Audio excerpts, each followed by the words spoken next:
धाकड़ खबर, बेखौफजुमा बेबाक अंदाज। धाकड़ खबर में आपका स्वागत है। मैं आपके साथ हूं अकरम रईस खान। दिव्य और भव्य राम मंदिर बने, ये सभी की आस्था का एक बड़ा मुद्दा है और तमाम लोगों ने इसी के लिए अपना तन मन धन सब कुछ न्योछावर किया। बहुत सारे लोगों ने अपनी जान भी दी और अभी अपनी गाढ़ी कमाई दी। देश ही नहीं, पूरी दुनिया से वो कमाई आई। लेकिन जब सवाल उठे कि 2 करोड़ रुपए की जमीन 5 मिनट बाद, 15 मिनट बाद 18 करोड़ में खरीद ली गई, तो सबकी भावनाएं आहत हुई। फिर खबर आई कि उसी के बगल में एक जमीन 8 लाख रुपए में 8 करोड़ में खरीद ली गई। तो इधर जमीन 18 करोड़ में, इधर जमीन 8 करोड़ में, और उसके बाद 20 लाख की जमीन कहीं 2.5 करोड़ में। तो इस तरीके के लगातार जब सवाल उठने लगे तो आस्थाएं भी आहत होने लगी, भावनाएं भी आहत होने लगी। तरह तरह की खबरें अखबारों में आने लगी, प्रेस कॉन्फ्रेंस की जाने लगी, FIR दर्ज कराने के लिए, जांच कराने के लिए मांग उठने लगी। लेकिन हिंदू महासभा, अखिल भारत हिंदू महासभा इस मामले को लेकर सुप्रीम कोर्ट पहुंच गई और स्वामी चक्रपाणी महाराज का दावा है कि उनकी पिटीशन सुप्रीम कोर्ट में एक्सेप्ट कर ली गई है। तो क्या उन्होंने पिटीशन दाखिल की, कैसे वो एक्सेप्ट हुई और अब इसके आगे वो किस तरीके से पूरी प्रक्रिया को देख रहे हैं, क्या वाकई में जो भ्रष्टाचार के आरोप लगे हैं सुप्रीम कोर्ट से कोई ऐसा आदेश हो पाएगा जिसके बाद कोई जांच हो पाएगी। इन्हीं तमाम पहलुओं पर बात करने के लिए हमारे साथ स्काइप के जरिए जुड़ रहे हैं स्वामी चक्रपाणी महाराज जी। आपकी PIL एक्सेप्ट हो गई है सर? जी नमस्कार। आपको नहीं, देखिए हमने दिनांक 15/6/2021 को PIL दाखिल किया था और ये कहा था कि जिस प्रकार से आरोप लग रहे हैं कि 2 करोड़ रुपए की संपत्ति 18.5 करोड़ में सुल्तान अंसारी को चंपत राय जी और तमाम कुछ ट्रस्ट के लोग मिलकर के उसको बेच दिए और 20 लाख की जमीन को 2.5 करोड़ में बेच दिया। तो ये तमाम आरोप जो लग रहे हैं, आप ये देखिए राम मंदिर की एक बहुत बड़ी लड़ाई लड़ करके, क्योंकि हिंदू महासभा ही इस लड़ाई के मेन जनक रहा है और हमने माननीय सर्वोच्च न्यायालय से केस इसको जीता। तो इसपे जिस प्रकार से पूरे हिंदू समाज का चंदा है और सहयोग है, उसको इस तरह से पैसे का अपव्यय करना, ये निश्चित रूप से भ्रष्टाचार का मामला है। और जो सांसद, जो राज्यसभा सांसद संजय सिंह है और जो उनके समाजवादी पार्टी के एक नेता है पवन पांडे जी, इन लोगों ने जो आरोप लगाए बड़े प्रमाण के साथ लगाए, पत्रकारों को दिखाया, लेकिन चंपत राय जी का कोई प्रमाण उसके काटने पे सामने, जनता के सामने नहीं आया, प्रेस के सामने नहीं आया, बल्कि अहंकार युक्त बातें था। इसी को लेके चूंकि सर्वोच्च न्यायालय से निर्णय आया था राम मंदिर का, आप देखिए मैं उसमें पक्षकार भी था।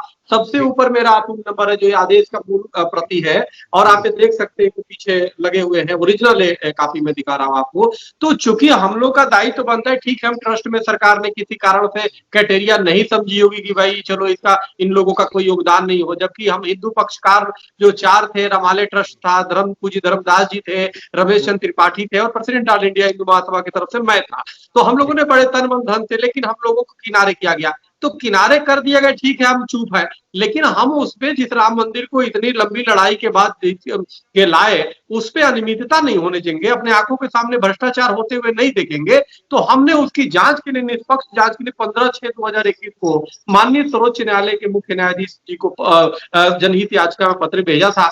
आज हमको मैसेज पे हमारे मोबाइल पे आ गया है कि उसका नंबर जो है 52089 SC1 PIL E 2021 उसको रिकॉर्ड पे ले लिया गया है और उसकी प्रक्रिया शुरू हो गई है। ठीक है, मैं एक सवाल जी, मैं एक छोटा सा सवाल और एक महत्वपूर्ण सवाल आपसे यहाँ उठाना चाहता हूँ। आप 15 जून में ही इस मामले को लेकर सुप्रीम कोर्ट पहुंच गए, तो क्या आपको लग रहा था कि संजय सिंह आवाज उठा रहे हैं, पवन पांडे आवाज उठा रहे हैं, ना उत्तर प्रदेश सरकार ना केंद्र सरकार जांच होने नहीं देगी, इसलिए आपने सुप्रीम कोर्ट सीधे जाना स्वीकार किया, या आपको लगा कि सुप्रीम कोर्ट जाए बगैर जांच हो ही नहीं सकती है? देखिए, सर्वोच्च न्यायालय ने ही राम मंदिर के निर्णय को दिया था और सर्वोच्च न्यायालय ने पूरे देश और विश्व की खुशियों को दिया था और उसमें सबकी भावनाओं का ख्याल रखा था। मुस्लिम भाइयों को भी 5 एकड़ की जमीन दे दी और राम मंदिर के भी, यानी सर्वोच्च न्यायालय का इसमें बहुत अच्छा वो हो रहा है और सर्वोच्च न्यायालय ने मध्यस्थता के भी।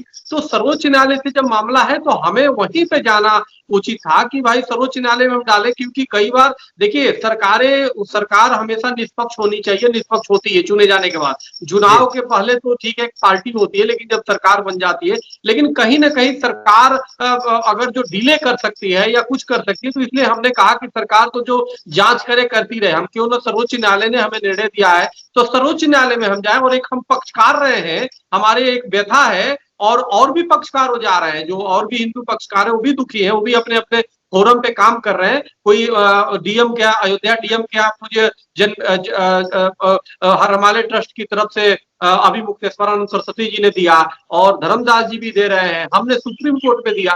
तो निश्चित रूप से ये एक जनहित की मामला है, ये राम भक्तों की मामला है, किसी को ठेस और सब्र की भावना इससे जुड़ी हुई है, तो ये न हो। और हमें पूरा उम्मीद है कि माननीय सर्वोच्च न्यायालय इसकी निष्पक्ष जांच कराएगा, दूध का दूध पानी का पानी होगा। अगर कोई दोषी पाया जाएगा तो उसे कड़ी से कड़ी सजा होगी। ठीक है, जो दोषी पाया जाएगा उसे कड़ी से कड़ी सजा होगी। लेकिन यही मैं अगला सवाल आपसे करना चाहता हूं, क्या सिर्फ चंदे में जो लूट का मामला सामने आ रहा है, घोटाले का मामला सामने आ रहा है, चोरी करने का आरोप लग रहा है, उसकी जांच आप करवाना चाहते हैं या आप नए सिरे से ट्रस्ट का गठन करवाना चाहते हैं? क्योंकि आप लोग बार बार ये कह रहे हैं कि हिंदू पक्षकारों को ट्रस्ट में शामिल नहीं किया गया है। नहीं, देखिए, जो ट्रस्ट है वो बन गया, अब तो सर्वोच्च न्यायालय को क्या करना है? दो बातें हैं, एक तो हमारा राम मंदिर निर्माण का कार्य प्रभावित न हो, इसलिए हम चाहते हैं कि अगर जो इस तरह से हो तो पता चले, मान लीजिए उसमें 2-3 लोग जो या 4 लोग, कुछ ही लोग मिले होंगे, पूरे तो मिले होंगे नहीं लोग, क्योंकि और भी लोग बड़े दुखी हैं उस पे, ट्रस्ट के जो लोग जुड़े हैं, ऐसा हमें सुनने में आया। तो जो लोग दागी हैं उनको निकाला जाए और बाकी जब तक निष्पक्ष जांच नहीं हो जाता, जब तक जांच में बेदाग नहीं पाए जाते, तब तक के लिए उनको हटाया जाए और हमारा राम मंदिर का काम पूरी तरह सर्वोच्च न्यायालय अपने मुंह में लेकर के उसको काम कराती रहे। और जो क्राइटेरिया जिस पे बनता है, मेरा मानना है अकरम जी, सीधी सी बात है कि कहीं भी किसी की नियुक्ति होती है, आप भी अपने यहाँ पत्रकार या संवाददाता नियुक्त करेंगे किसी की, तो उसकी क्राइटेरिया जरूर देख लेंगे, उसकी योग्यता जरूर देख लेंगे। ऐसा कभी नहीं हुआ आज तक के इतिहास में राम मंदिर को कुछ छोड़ दिया जाए कि राम मंदिर के हिंदू पक्षकारों ने अब तक तो केस लड़ा 50 साल, 70 साल, सैकड़ों साल, और जब निर्णय आता है तो दूसरे लोग, ऐसे लोग उसमें ट्रस्ट में जाते हैं जिसका कोई दूर दूर तक कोई मतलब राम मंदिर के केस से नहीं रहा है। तो ऐसा तो होता नहीं। आपने कहीं सुना है कि आप कोई मुकदमा लड़े, जीतने के बाद पड़ोसी को बना दिया जाए या दूसरे जिले के बना दिया जाए उसका मालिक संपत्ति का? तो ये तो बहुत ही यही मैं चाहता हूं आप थोड़ा और विस्तार से रोशनी डालें, क्योंकि आप बार बार एक शब्द का इस्तेमाल कर रहे हैं कि हिंदू पक्षकारों ने लड़ाई लड़ी लेकिन दूसरे लोगों को बना दिया। वो लोग भी तो हिंदू ही है ना जिनको ट्रस्ट में बैठाया गया है अभी। नहीं, हिंदू तो बहुत है, हिंदू तो जितने तमाम लोग जो हिंदुस्तान में, तो हिंदू ही हैं, उनको कहाँ हम करेंगे। लेकिन सवाल केस की बात है, जिस केस से संबंधित जो व्यक्ति होता है, अब आप पत्रकार हैं, एक अच्छे पत्रकार अपने चैनल के, आप उससे संबंधित आप वो हो सकते हैं। अगर आपको हम अगर जो नासा भेज दे कि नहीं जी वैज्ञानिकों की जगह पे आपकी नियुक्ति कर दिया जाए, तो आप क्या उसको समझ पाएंगे? या हमको अगर पत्रकार बना दिया जाए तो हम क्या कर पाएंगे? अगर आप अपनी मैनेजमेंट हमको सौंप दीजिए कि नहीं स्वामी जी बैठेंगे, क्योंकि स्वामी जी पगड़ी बांधे हुए हैं, यही संभाल रहे हमारे चैनल को, तो मुझे तो खबर का पता भी नहीं है। हम तो जहां महासभा के तो उसकी देख रहे हैं। तो उसी प्रकार जो मुकदमे हैं, जो केस है, जिसको एक परंपरागत तरीके से लड़ा गया, हमारे पूर्वज उस पर कितने लोग अपने जान गंवा दिया, हमने अपनी जमीन बेच दिया, हमने पूरी मुकदमा लड़े, वकील से लेकर के मध्यस्थता से लेकर, जिसमें सर्वोच्च न्यायालय के जो आदेश है उसमें कई जगह जिक्र है हम लोगों के, जो हम लोगों ने कार्य किए, सुप्रीम कोर्ट ने प्रशंसा भी किया है। अब उन लोगों को आप छोड़ करके ऐसे कौन मिश्रा जी, कौन क्या जी, किसको लेते हो जिसका कोई मतलब नहीं था इस केस में? जिन लोगों का कोई मतलब नहीं था उन लोगों को इस केस में लाके ट्रस्ट बना दिया गया, जबकि जिन लोगों का इस केस से ताल्लुक था उनको दूर रखा गया। यहाँ मुझे एक चीज बताइए, आप तमाम तरफ से विरोध हो रहा है, लेकिन आरएसएस बीजेपी साफ कर चुकी है कि भ्रष्टाचार का कोई मामला नहीं है। ये विरोध करने वाले लोग असल में राजनीति कर रहे हैं, तो उसमें तो आपको भी शामिल कर दिया जाएगा कि आप राजनीति कर रहे हैं। नहीं, मुझे सामने राजनीति कहाँ कर रहे हैं। और राजनीतिक व्यक्ति अगर संजय सिंह जी जो आरोप लगा रहे हैं, वो प्रमाण लेकर के आरोप लगा रहे हैं, भाई रिकॉर्ड दिखा रहे हैं, तो और अगर जो वो लगा रहे, कोई भी लगा रहे, लेकिन ये प्रमाण किसी तो उसको काट नहीं पा रहे। आपने कभी नहीं देखा कि ट्रस्ट के लोग चंपत राय जी बैठ के और प्रमाण सहित बता रहे हो कि नहीं जी 2 करोड़ की जमीन हमने 18.5 करोड़ में सुल्तान अंसारी को नहीं बेचा, उसके प्रमाण दिखा दे। या ये नहीं कभी कह रहे कि जी हमने जो भी बेचा वो ट्रस्ट के पहले कमेटी की मीटिंग हुई, उसमें हमें पावर दिया गया तो हम वो कर रहे हैं। संजय सिंह यही तो पूछ रहे हैं। चाहे ये कभी नहीं कहा कि जी जो 20 लाख की संपत्ति उसको 2.5 करोड़ में मैंने नहीं बेचा। तो ये सवाल इस बात का, एक तरफ सरकार की योजनाएं हैं कि किसानों में मध्यस्थता खत्म कर दी जाए, डायरेक्ट किसान को लाभ हो, और यहाँ पे मध्यस्थता कर दी गई है। हर चीज में जमीन में मध्यस्थता की जा रही है, उसको दलाली की पैसे जो है बर्बाद किए जा रहे हैं। तो ये तो गलत बात है ना।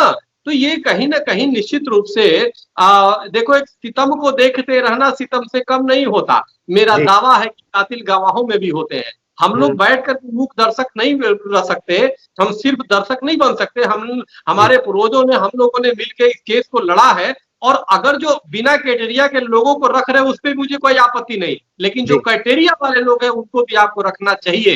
तो सवाल इस बात का है कि जो लोगों ने लड़ाई लड़ी उनको आपने रखा नहीं। यही कारण है कि घोटाले हो रहा है।